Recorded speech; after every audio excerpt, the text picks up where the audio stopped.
দেখুন, গতকালকে আমরা যে এখন যে অ্যাডহক কমিটি রয়েছে অবৈধভাবে, এবং সেটি নির্বাচিত একটি বোর্ডকে যখন তারা অবৈধভাবে সরকারি হস্তক্ষেপ যে করা হয়েছে, সেটির বিরুদ্ধে আমাদের গতকালকে শান্তিপূর্ণ মানববন্ধন রয়েছে। এটা আমার গণতান্ত্রিক রায়।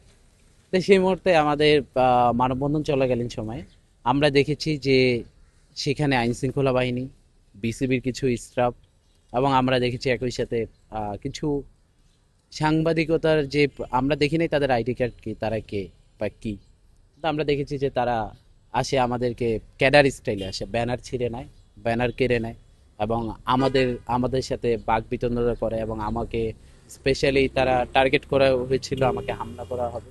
সেই মুহূর্তে পুলিশ দেখেছেন ধাক্কাধাক্কি করেছে, এবং সেই মুহূর্তে আমরা দেখেছি আমাদের রিক্সাওয়ালাকে, রিক্সা চালক যিনি ছিলেন তাকে হামলা করা হয়েছে, মারা হয়েছে।